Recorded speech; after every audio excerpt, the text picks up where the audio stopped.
Hey guys, FJ Cuts here and welcome back to the channel, and today we have a haircut and perm transformation with a tutorial. If you guys like this video, make sure you give it a thumbs up. If you're new to the channel, make sure you subscribe. Let's get straight into it.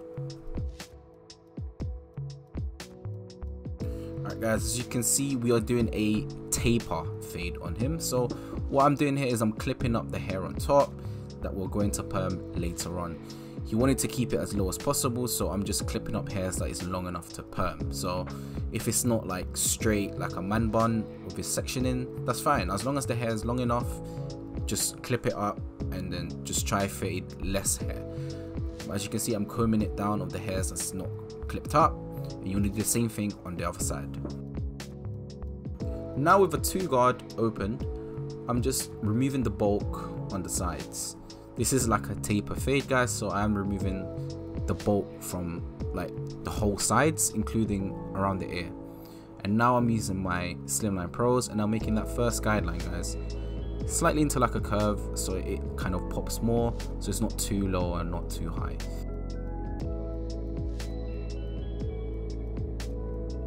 So guys, my camera actually died and I couldn't record this bit, but after doing that section or that first guideline, you want to go up a ½ inch with no guard and just a lever open, which is a 0.5. and after that, as you can see, what I'm doing here is I'm using the half blade and I'm flicking up with the 1 guard with the lever open. If you need to, you know, tackle a dark spot which is not cutting anymore, just play around with the lever. So just keep closing it until you know, get that line faded.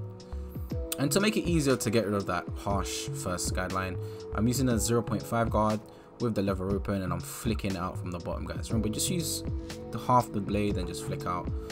And then after that, I'm now using just, you know, no guard with my fade masters and I'm just flicking out guys. Literally just play around with the dark spots and fade it. Just use half of the blade guys and just lightly tap, flick up, use your wrist. Don't use the full blade guys, because you'll end up, you know, making a harsh line and you're going to bring the fade a little higher. And now we're using my faux shaver and I'm just getting that small area which is like skin, which creates another gradient for the low taper. As you can see, it's already popping guys and there's no shape up. That's why we did the kind of like a round first guideline with the T outliners or your Slimline Pros, just to, you know, make that C cup pop.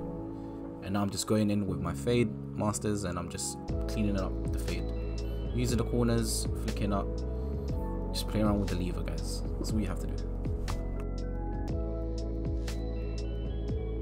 With my 2 guard again guys, I'm just cleaning up the bulk again, making sure there's no uneven parts, and I'm doing the same for the other side. So just take your time with it guys, make sure it's all even.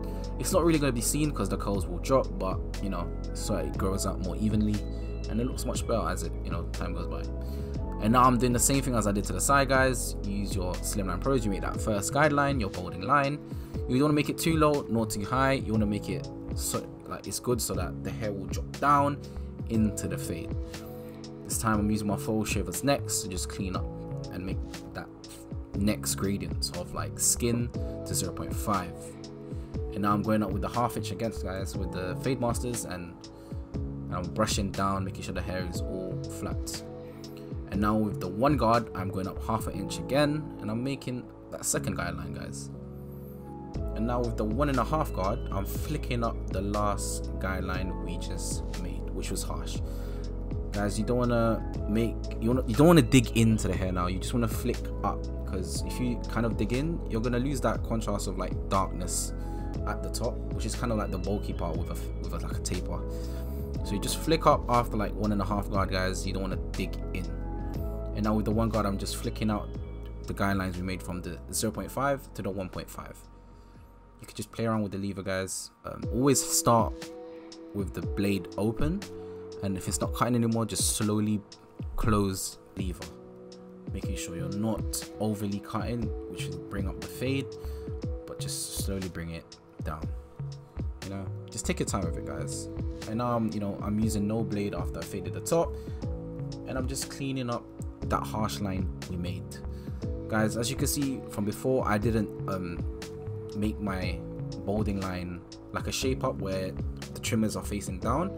Instead, I'm using it like a normal clipper and I'm fading it up to make that first guideline. That's because you don't want to make that line too harsh, because sometimes it's hard to remove. So just, you know, take your time with it, guys. With a taper, you can always go back to it after you do the shape up, because you see the fade a lot more after the shape up.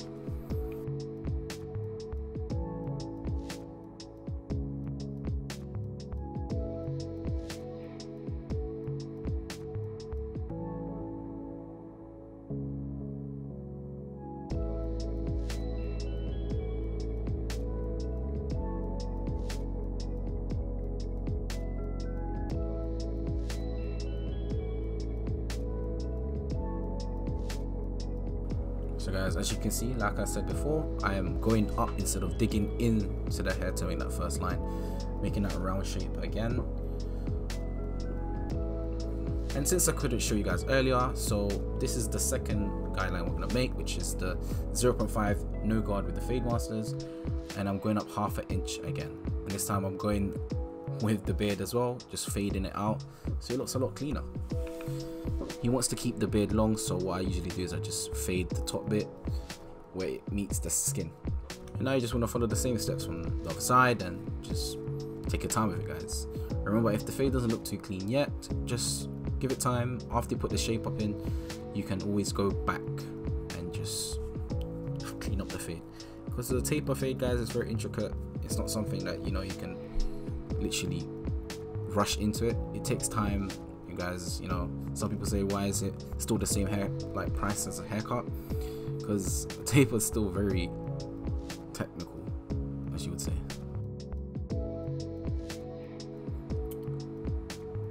Now I'm using my T outliners and I'm starting from the top and I'm going around the ear. You can, if you're going around the ear, guys, just only use half the blade and just lightly tap and pull away. That's all you have to do. Don't use the full blade around the ear, guys, and be careful, because sometimes some people's skin is very sensitive around there.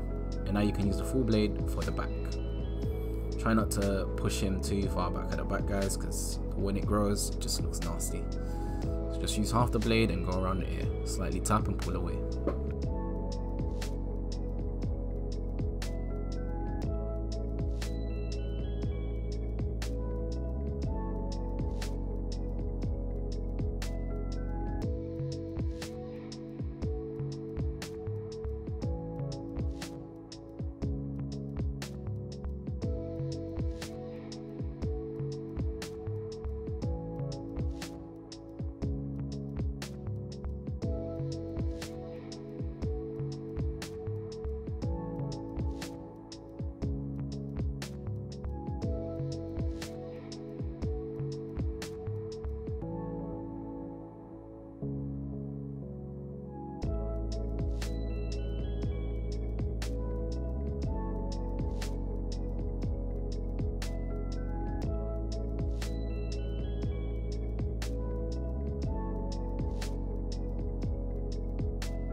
Same thing with the shape up, guys. I'm literally just tapping and pulling away.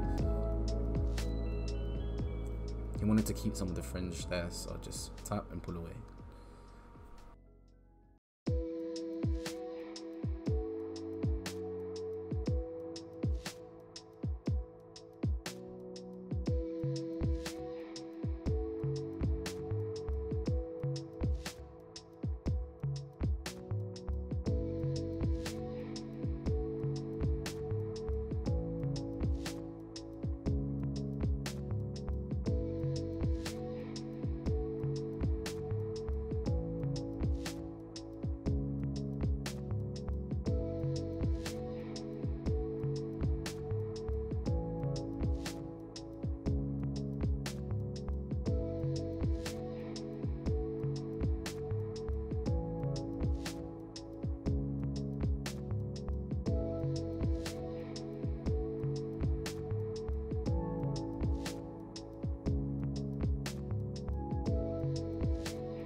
Now I'm using my cutthroat blade, guys, and I'm just keeping the blade flat, pulling the skin away, and I'm letting the blade glide. As you can see, guys, I did use chalk to make the shape up a bit more.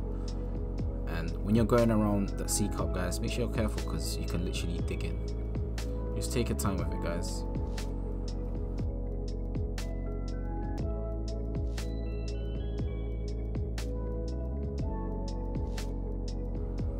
And guys, that is the haircut done, but he wanted to trim the hair on top.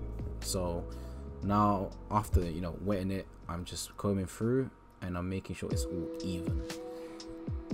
He only wanted to take off a little bit, so around the tips, so that's what I'm doing. Make sure you do cross sectioning so you can see where it's like longer. It's going to be quite harder when it's like curly like this, because he did have perm before and this is his re-perm.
So with this, it's like a whole head, but not really a whole head. So what I usually do is I start from the back and I'll make a guideline from where his shape up, of like where the ear is basically. Top of the ear, I'll make it go all the way around and I use my clips to clip the rest of the hair. This allows me to work on a smaller section, which can, you know, remove any obstruction from hair going from left and right. So just use clips, guys, to, you know, section the hair and make it easier for you to do the perm. And as always, I always start from the right going to the left, making a good section where it's enough hair to go on rods but not too much hair that will occupy the whole rod, which, you know, makes it a lot looser. Remember, we are going for a tight perm here, so just sectioning is the most important thing with a perm, guys, as I would say. Sometimes it'll look neat because his hair is even, sometimes it won't because it's short, but just follow the way I'm doing it here.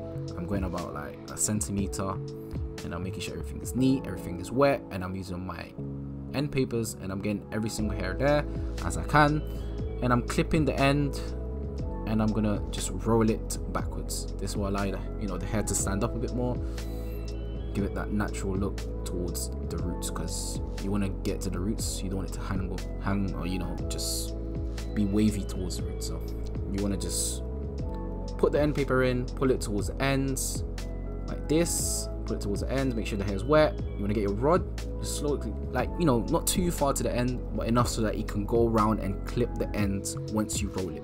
That way all the hairs are, you know, intact together. Remember, guys, if the hair is not wet, it's not gonna stay on the end paper, so make sure it's wet with your spray bottle. Or if you don't have a spray bottle, just make sure the hair's wet. Pull the end paper to the end. If it's longer, clip it towards the end when you roll it, and you just want to clip the rubber band thing towards the root, so then it just stays in place. If you pull it towards the other side where it's not rolling towards, it's gonna dangle. So if you want it to be tight like the way I'm doing it here, make sure the rubber band is on the other side of where you're rolling.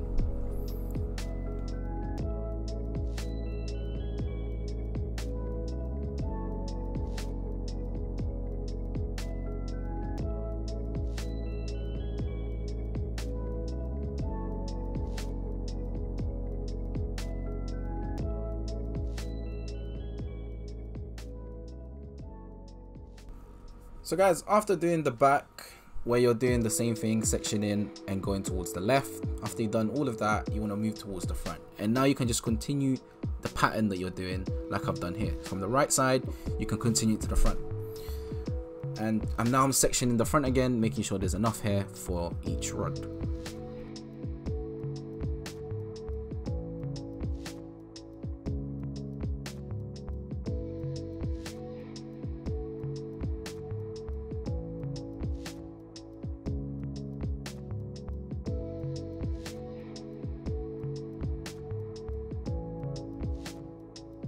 As you can see here guys, sometimes you're gonna have to do a different pattern. As long as it gets into the rod, you are fine.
And now, as you can see, I did the left side. It does look a little bit more messy, but that's because we start from the right side going to the left. It's like a puzzle, guys. That's what you have to do. And now I'm just using some Vaseline and I'm putting it on his hairline or towards the forehead as well, because the solution can be a little bit sensitive towards the skin. So you want to take your time with it. Here I'm using the Goldwell perm kit, and if you want to get yourself one and do it at home, or you want to do it to someone, I do sell this on my website, guys, in the description down below. So www.fjcuts.com. I do ship internationally, so just check out my website, guys. And also, if you guys want to book a haircut or a perm, I do the service, so just check on my website and you can book yourself there. I am based in the UK, guys, so if you're here, lucky you. And guys, you want to make sure all the rods are saturated. And remember, if you are ordering this for yourself, maybe buy two just in case. Maybe you run out of one. You don't want to be mid-perm and you run out of solution, guys. Make sure every single rod is saturated, guys.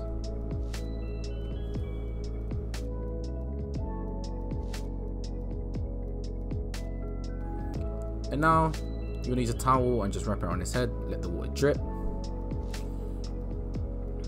And now I'm just using my paper towels folded up, and I'm going around the head so that it catches any hair dripping down. Any solution dripping down.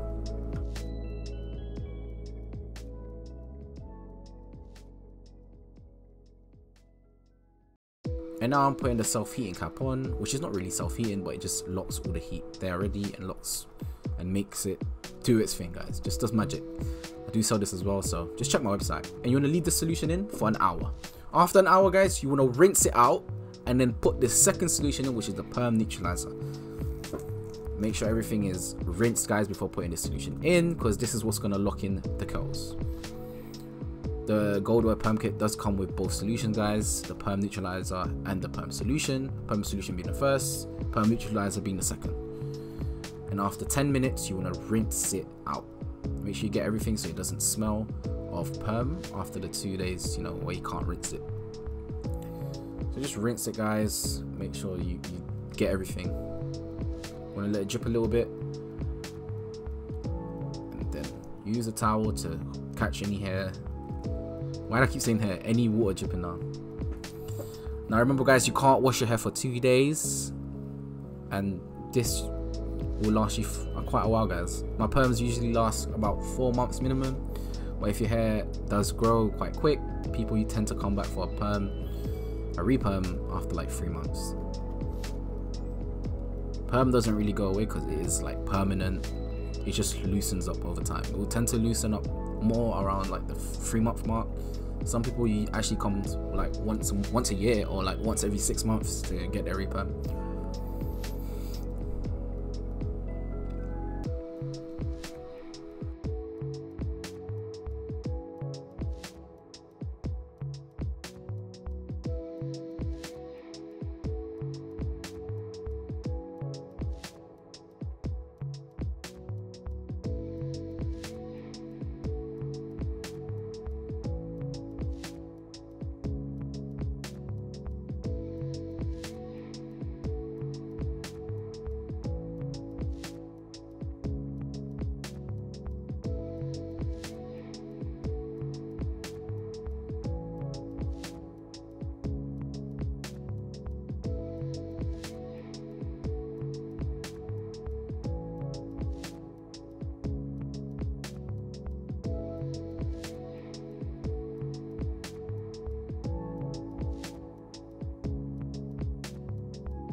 But guys, this is the perm and haircut. I hope you guys like this video, and if you do, make sure you give it a thumbs up.